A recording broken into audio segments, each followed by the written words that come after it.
మీరు ఎలా ఉన్నారు ఏంటండి కింద కమెంట్ బాక్స్ లో కమెంట్ చేయండి. Welcome back to my channel, it's Akki's life style. ఈ రోజు మన ఎపిసోడ్ లో మనం సగ్గుబియ్యం వడ ఎలా చేయాలో నేర్చుకుందామా. ఇంకెందుకు ఆలస్యం, కావాల్సిన ఇంగ్రీడియంట్స్ చేసే ప్రాసెస్ చూసేయండి. Let's get started. సన్నగా తరుముకున్న ఆనియన్స్ తీసుకోండి 1 కప్పు, అండ్ పచ్చిమిర్చి జీలకర్ర దంచుకొని తీసుకోండి. ఇలా నేను వీడియోలో చూపిస్తున్న విధంగా సన్నగా తరుముకున్న కరివేపాకు తీసుకోండి, పచ్చి కరివేపాకు, అండ్ 1 టేబుల్ స్పూన్ ఆఫ్ కారం, 1 టేబుల్ స్పూన్ ఉప్పు, 1 టేబుల్ స్పూన్ ఆఫ్ అల్లం వెల్లుల్లి పేస్ట్, సన్నం తరుముకున్న కొత్తిమీర, 1 కప్ ఆఫ్ బియ్యం పిండి, 4 నుంచి 5 ఉడకబెట్టుకున్న ఆలుగడ్డలు, అండ్ ఓవర్ నైట్ సోక్ చేసుకున్న సగ్గుబియ్యం తీసుకోండి. మీకు టైం లేదంటే 4 to 5 అవర్స్ కూడా సోక్ చేసుకోవచ్చు సగ్గుబియ్యం. అండ్ ఈలోపు నేను డీప్ ఫ్రైకి కావాల్సిన ఆయిల్ని స్టవ్ పైన పెట్టేసుకున్నాను అనమాట. మిశ్రమం కలుపుకునే లోపు టైం వేస్ట్ అవ్వకుండా డీప్ ఫ్రైకి ఆయిల్ వేడైపోతుంది అనేసి. సో సగ్గుబియ్యం ఈ విధంగా నానాలన్నమాట. నేను వీడియోలో చూపిస్తున్న విధంగా నానాలి. సో ఆ వాటర్ అంతా తీసేయండి సగ్గుబియ్యంలో నుంచి. అండ్ ఒక కడాయి తీసుకొని ఆ కడాయిలో మనం ఉడకపెట్టుకున్న ఆలూస్ ఉంటాయి కదా, ఆ ఆలూస్ మంచిగా స్మాష్ చేసుకోవాలన్నమాట. ఏంటంటే ఇలా స్మాష్ చేసుకోవడం వల్ల మంచి టేస్ట్ని ఇస్తుంది అనమాట. మనం చేత్తో మదుముకునే కంటే ఇలా స్మాష్ చేసుకుంటే మంచి టేస్ట్ వస్తుంది మనకు. అండ్ అంతా మొత్తం స్మాష్ చేసుకోకండి, కొంచెం కొంచెం అక్కడక్కడ ఆలు ఉండేటట్టు స్మాష్ చేసుకోండి. మరీ మెత్తగా స్మాష్ చేసుకుంటే అంత టేస్ట్ ఉండదు అనమాట. మనము నార్మల్గా అక్కడక్కడ ఆలు ఉన్నట్టు స్మాష్ చేసుకుంటే ఏంటంటే మనకు తింటున్నప్పుడు పంట కిందకి మంచి టేస్ట్ని ఇస్తుంది అనమాట ఆలు. సో వాటర్ అంతా వంపేసుకున్న సగ్గుబియ్యంని ఆలు స్మాష్ చేసుకున్నాక వేసేసుకోండి. మంచిగా వాటర్ ఏం లేకుండా నేను వీడియోలో చూపిస్తున్న విధంగా సగ్గుబియ్యం అంతా వేసేసుకోండి. వేసేసుకున్న తర్వాతకి ఆనియన్స్, మళ్ళీ తర్వాతకి కచ్చపచ్చగా దంచుకున్నాం కదా పచ్చిమిర్చి జీలకర్ర, అది వేసేసుకోండి. కారం మీ స్పైస్ లెవెల్స్కి తగ్గట్టుగా అడ్జస్ట్ చేసుకోండి. నేను నార్మల్గా చెప్తాను క్వాంటిటీ, బట్ మీ స్పైస్ లెవెల్స్కి తగ్గట్టుగా అడ్జస్ట్ చేసుకోండి. ఉప్పు వేసుకోండి, అల్లం వెల్లుల్లి పేస్ట్ వేసుకోండి, అండ్ కరివేపాకు, అండ్ సన్నగా తరుముకొని పెట్టుకున్నాం కదా పచ్చి కరివేపాకు, కొత్తిమీర, అది కూడా వేసేసుకోవాలన్నమాట. వేసేసుకొని మంచిగా నేను వీడియోలో చూపిస్తున్న విధంగా కలుపుకోండి. ఇక్కడ ఈ మిశ్రమం కలుపుకోవడానికి వాటర్ ఏం అవసరం లేదు, ఎందుకంటే సగ్గుబియ్యం ఉంది, అండ్ ఆలు బాయిల్ చేసిన ఆలు ఉంది, and at the same time మనకు ఆనియన్స్లో నుంచి కూడా మనం ఇట్లా మిక్స్ చేస్తూ ఉంటే వాటర్ ఊరుతూ ఉంటుంది అన్నమాట. సో మంచిగా మిక్స్ చేసుకోండి. కొంచెం చేతులు మండుతాయి, ఇక్కడ కారము పచ్చిమిర్చి 2 దంచి తీసుకున్నాం కాబట్టి చేతులు మండుతాయి. ఇలా కలుపుకునేటప్పుడు మీరు ఏం చేయండి అంటే కొబ్బరి నూనె కానీ, లేదా నార్మల్గా మనం వంటలకి యూజ్ చేసే ఆయిల్ కానీ చేతికి అప్లై చేసుకొని మిక్స్ చేసుకోండి. సో దట్ అలా మిక్స్ చేసుకున్నట్టయితే మండవు. నేను వీడియోలో చూపిస్తున్నా కదా, ముద్దగా అయిపోయేంత వరకు మంచిగా మిక్స్ చేసుకోండి. సో అలవాటు ఉన్న వాళ్ళకైతే మండినా ఏం కాదు, అలవాటు లేని వాళ్ళకైతే చాలా సఫర్ అవుతారు. సో అందుకే ఆయిల్ పూసుకున్న తర్వాతకి కలుపుకోండి.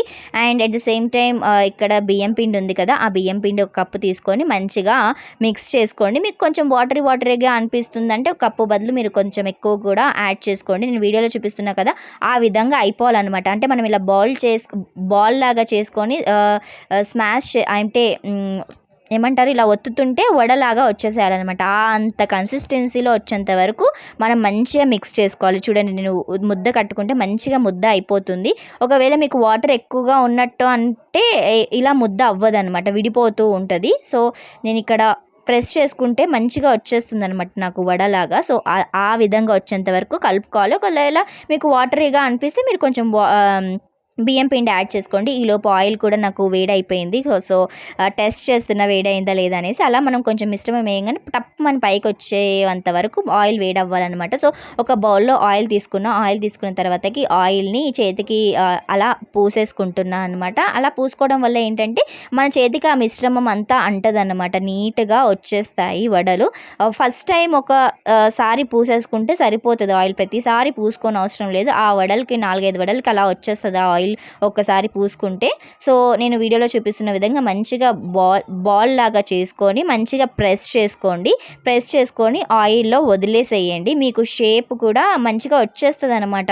మీరు కొంచెం ఫస్ట్ది సెకండ్ది పోయినా కానీ నెక్స్ట్ మీరు చేస్తున్న కొద్దిగా షేప్ వచ్చేస్తుంది. చూడండి, నాకు ఫస్ట్ కొంచెం విడిపోయింది, బట్ సెకండ్ది నీట్గా వచ్చేసింది అనమాట. అలా మీరు చేస్తూ ఉన్న కొద్దిగా షేప్ కూడా వచ్చేస్తుంది. మీకు షేప్ రావట్లేదంటే ఏం చేయండి అంటే టూ హ్యాండ్స్కి ఆయిల్ పూసేసుకొని ఇలా బాల్ లాగా చేసుకొని మధ్యలో లెఫ్ట్ హ్యాండ్ మిడిల్లో పెట్టేసుకొని అలా ప్రెస్ చేసుకొని కూడా వేసుకోవచ్చు, లేదంటే అరిటాకులో పెట్టి కూడా వేసుకోవచ్చు. లేదు నా దగ్గర బటర్ పేపర్ ఉందంటే బటర్ పేపర్లో కూడా పెట్టి బాల్ లాగా చేసుకొని ప్రెస్ చేసుకొని కూడా వేసుకోవచ్చు. ఇన్ని వేస్లో మనం వడలు చేసుకొని వేసుకోవచ్చు అనమాట. చూస్తున్నారు కదా, అన్ని వడలు నేను ప్రెస్ చేసుకొని ఒకేసారి ఒక 8-9 వడలు వేసేసుకున్నా అనమాట. ఫాస్ట్‌గా అయిపోతాయని చెప్పేసి. సో, మంచిగా వేసుకోండి. అండ్ అక్కడ ఏంటంటే సగ్గుబియ్యం జిగుటు కాబట్టి అతుక్కుంటాయి. వడలు అతుక్కున్నాయని భయపడకండి.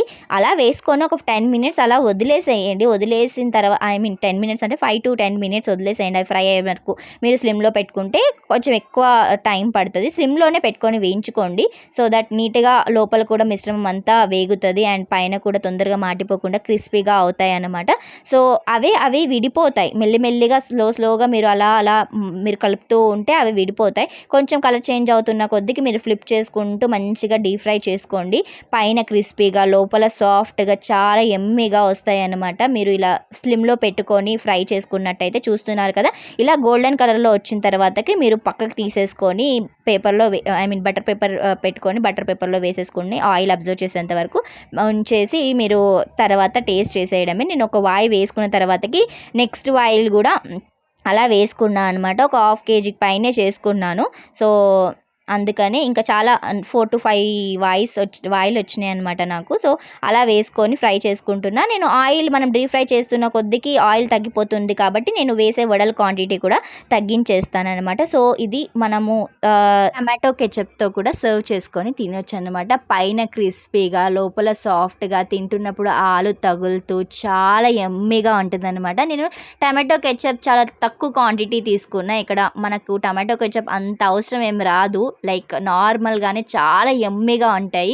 మీరు కూడా మీ ఇంట్లో ఒకసారి ట్రై చేయండి. చాలా అంటే చాలా బావుంటాయి ఈ వడలు. ఈ రెయినీ సీజన్‌కి పర్ఫెక్ట్ ఈవినింగ్ స్నాక్ అనే చెప్తాను నేనైతే. మా ఇంట్లో అయితే చాలా ఇష్టంగా తిన్నారు నేను చేసిన రోజు. సో, మీ ఇంట్లో కూడా మీరు ఒకసారి ట్రై చేసి ఎలా వచ్చింది ఏంటనేది కామెంట్ బాక్స్‌లో కామెంట్ చేసి చెప్పేయండి. ఇలాంటి యూజ్‌ఫుల్ కంటెంట్ కోసం మన ఛానల్ సబ్స్క్రైబ్ చేసుకోవచ్చు కదా! చాలామంది చూస్తున్నారు కానీ సబ్స్క్రైబ్ చేసుకోవట్లేదు. Please consider subscription as well. చూసారు కదండి వీడియో మీకు ఎలా అనిపించింది? ఐ హోప్ మీకు ఎంతో కొంత నచ్చింది అనుకుంటున్నా. సింపుల్ ఇంగ్రీడియంట్స్తో ప్రిపేర్ చేసుకున్నా. ఇక్కడ నేను సగ్గుబియ్యం వడ పైన క్రిస్పీగా లోపల సాఫ్ట్గా ఈ రెయినీ సీజన్కి పర్ఫెక్ట్ స్నాక్ అనే చెప్తాను. మీరు కూడా మీ ఇంట్లో ట్రై చేసి ఎలా వచ్చింది ఏంటని నాకు కమెంట్ బాక్స్లో కమెంట్ చేసి చెప్పేయండి. అండ్ నేను ఇంతకుముందు టెలివిజన్ షోకి వెళ్ళినప్పుడు సగ్గుబియ్యం వడని bread crumbs and cornflour use చేసి చూపించాను అనమాట ఎలా చేసుకోవాలి అనేది. మన ఛానల్లో అప్కమింగ్ ఆ ఎపిసోడ్ కూడా అప్లోడ్ చేస్తాను. మీరు ఆ ఎపిసోడ్ చూడాలంటే ఏం చేయాలో తెలుసు కదా! ఈ వీడియోని లైక్ చేసి ఛానల్ని సబ్స్క్రైబ్ చేసుకొని బెల్ ఐకాన్ని యాక్టివేట్ చేసుకొని ఉంచండి. సో దట్ నేను ఆ ఎపిసోడ్ ఇలా అప్లోడ్ చేయగానే మీకు నోటిఫికేషన్ అలా వచ్చేస్తుంది. మీరు అది కూడా మిస్ అవ్వకుండా చూసేస్తారనమాట. ఐ హోప్ మీకు ఈ వీడియో ఎంతో కొంత నచ్చింది అనుకున్నా. మీకు కనుక ఈ వీడియో నచ్చినట్టయితే తప్పకుండా లైక్ చేయండి, షేర్ చేయండి and subscribe to my channel. Don't forget to activate your bell icon guys. Bell icon activate చేసుకోవడం వల్ల వీడియో ఇలా అప్లోడ్ చేయగానే మీకు నోటిఫికేషన్ అలా వచ్చేస్తుంది. నా వీడియోస్ మీరు ఏవి మిస్ అవ్వరు అనమాట. That's it for this video. Let's meet in another video. Until then keep smiling. This is your Sakhi signing off for the day. Bye.